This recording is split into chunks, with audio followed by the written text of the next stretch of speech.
आज बीड लोकसभेचे शरद पवार गटाचे उमेदवार बजरंग बाप्पा सोनवणे यांनी आंबेजोगाईकरांचे आराध्य दैवत माता योगेश्वरीचे दर्शन घेऊन आरती करून श्रीफळ वाढवून आपल्या प्रचाराचा आंबेजोगाईत श्री गणेशा केला व आंबेजोगाईतील सुप्रसिद्ध दर्गा किरमाणी बाबा यांचे दर्शन घेऊन त्यांना चादर चढवून आशीर्वाद मागितले.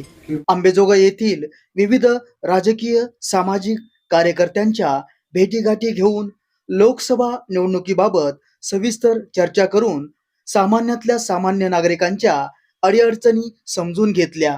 त्याचबरोबर शरद पवारांचे कट्टर समर्थक ईश्वर मुंडे यांनी आपल्या आनंद भवन निवासस्थानी बजरंग बाप्पा सोनवणे यांचा यथोचित सत्कार केला व गाव वाडी वस्ती एक करू, तुमच्यासोबत विजयाचा गुलाल लागेपर्यंत मी असेल असा विश्वास ईश्वर मुंडे यांनी यावेळी दिला. यावेळी आंबेजोगाई तालुका प्रमुख अमरभैया देशमुख, माजी आमदार पृथ्वीराज साठे, शिवसेनेचे मदन परदेशी यांच्यासह महाविकास आघाडीचे घटक पक्षातील महिला पुरुष कार्यकर्ते पदाधिकारी मोठ्या संख्येने उपस्थित होते. नमस्कार, मी प्राध्यापक ईश्वर आनंदराव मुंडे, प्रदेशाध्यक्ष सेवानिवृत्त अधिकारी कर्मचारी सेल, राष्ट्रवादी काँग्रेस पार्टी, मान्य शरदचंद्रजी पवार साहेब पक्ष. बीड लोकसभेच्या निवडणुकीची रणधुमाळी सुरू झालेली आहे. मान्य खासदार शरदचंद्रजी पवार साहेब यांना मानणारा हा बीड जिल्हा आहे. गेल्या निवडणुकीमध्ये मान्य खासदार शरदचंद्रजी पवार साहेब यांच्या पक्षाकडून मान्य बजरंग बाप्पा सोनवणे यांनी निवडणूक लढवलेली होती. तिरंगी लढतीमध्ये तांत्रिक अडचणीमुळे बाप्पांचा पराभव झालेला होता. परंतु आगामी काळामध्ये येणारी लोकसभा ही मान्य खासदार शरदचंद्रजी पवार साहेब यांनाच निवडून द्यायचं आहे, त्यांचाच उमेदवार निवडून आणायचा आहे. म्हणून आम्ही गेल्या 2 वर्षापासून माननीय माजी मंत्री माननीय जयसिंगराव गायकवाड पाटील, माननीय बाप्पा, माननीय डॉक्टर काळेसाहेब, आम्ही 2 वर्षापासून प्रयत्नशील होतो. पूर्ण जिल्हाभर गाठी भेटी दौरा पक्ष संघटन हे काम आम्ही करत होतो. मागच्या 3-4 महिन्यापासून आम्हाला मान्य खासदार शरदचंद्र पवार साहेब, मान्य जयंत पाटील साहेब यांनी आपल्याला बीड जिल्हा लोकसभेची निवडणूक ही ताकदीनं लढवायची आहे आणि आपल्याला उमेदवार निवडूनच आणायचा आहे. या कारणास्तव तुम्ही जिल्ह्यामध्ये गाठी भेटी घ्या, प्रचार यंत्रणा तयार करा आणि पक्षाचं वातावरण तयार करा. या उद्देशानं आम्हाला माननीय जयसिंगराव गायकवाड पाटील, माननीय डॉक्टर नरेंद्र काळेसाहेब, मी स्वतः, माननीय सुशीलाताई मोराळे आणि इतर उमेदवारांना सांगितलेलं होतं. आम्ही साहेबांना कमिटमेंट केलेली होती. आम्ही साहेबांना शब्द दिलेला होता की साहेब, बीड जिल्ह्याची जनता ही तुमच्या पाठीमागे आहे आणि मग माननीय शरदचंद्रजी पवार साहेब हेच उमेदवार म्हणून लोक मतदान करतात. आमच्यापैकी तुम्ही कुणालाही द्या किंवा तुम्हाला जो सक्षम उमेदवार वाटतो त्यांना द्या, आम्ही त्यांचं काम करू. त्या शब्दाला प्रामाणिक राहून एक राष्ट्रवादी काँग्रेस पार्टीचा सच्चा कार्यकर्ता या नात्यानं मी आपल्या माध्यमातून सर्व बीड जिल्ह्यातल्या आणि महाराष्ट्रातल्या जनतेला आणि मतदारांना सांगू इच्छितो की आम्ही काही दिवस जरी पक्षाचं काम केलेलं असलं, इच्छुक उमेदवार म्हणून जरी काम केलेलं असलं तरी कुठलाही पक्ष असतो, निवडून येण्याची पात्रता ज्याची आहे, निवडून येण्याची क्षमता ज्या उमेदवाराची आहे तर त्या उमेदवारांना तिकीट देत असतो.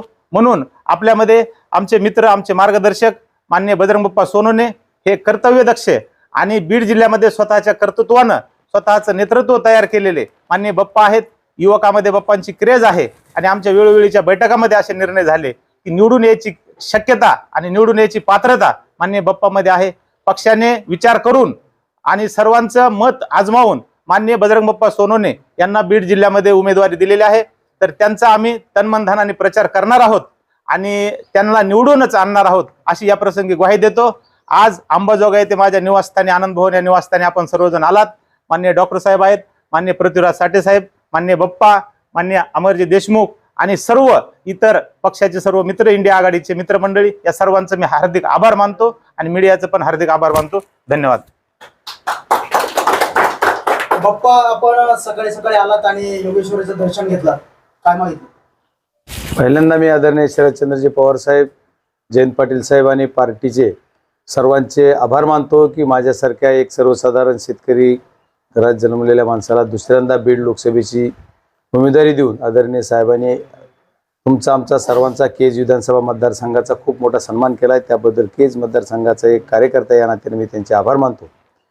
आणि मी आज योगेश्वरीचे दर्शन घेऊन अंबाजोगाई शहरामध्ये प्रचाराच्या याला सुरुवात केली. नतमस्तक योगेश्वरीच्या चरणी होऊन योगेश्वरीला एकच साकडं घातलं की येणारा खासदार शरदचंद्रजी पवार साहेब यांच्या पक्षाचा असो आणि त्या माध्यमातून मला खासदारकी या जनतेने द्यावी ही विनंती.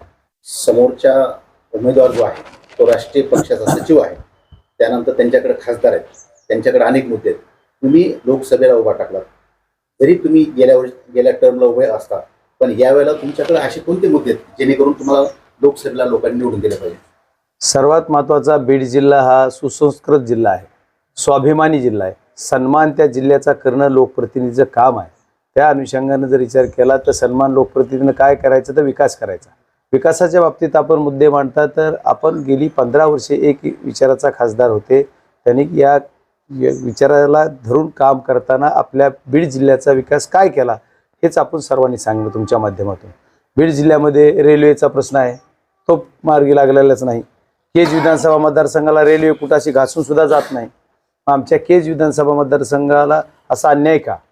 आणि बीड जिल्ह्यातली रेल्वे 261 किलोमीटरची लांबीची आहे, त्याच्यापैकी फक्त 99 किलोमीटर 15 वर्षात होती. तर राहिलेली उर्वरित जी आहे ती होण्यासाठी किती दिवस लागणार? 162 किलोमीटरचा टप्पा गाठायला आणखी 25 वर्ष लागणार. मग एक पिढी पहिली गेली आणि दुसरी पिढी एक जाणार का? मग रेल्वेचंच नाव घेणार का?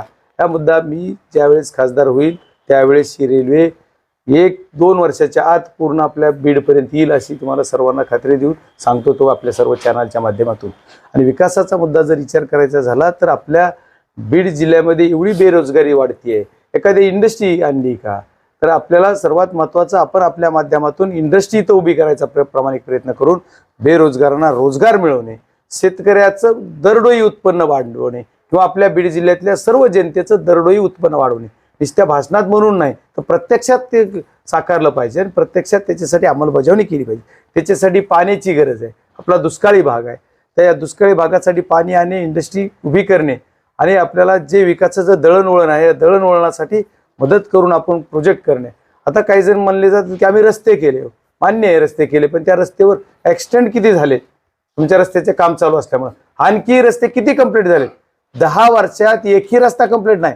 कुठंतरी 300 मीटर राहिलाय, कुठंतरी 500 मीटर राहिलाय, कुठंतरी 1 किलोमीटर राहिलाय. याच्यावर हजारो लोकांच्या मरण पावलेत, हजारो लोकांचे पाय मोडलेत, कुणाचा हात मोडलाय, कुणाची कुठली तरी हेड इंजुरी झाली. अशा पद्धतीनं म्हणजे हजारो लोकांचं नुकसान केलंय आणि लोकांना मारण्याचं काम या कॉन्ट्रॅक्टरच्या माध्यमातून झालंय. त्याच्यावर कंट्रोल या खासदारांचं का नाही? खासदार महोदयाने तुम्ही जर कामं दिली म्हणतात तर तुम्ही त्याची एखादी बैठक लावली का?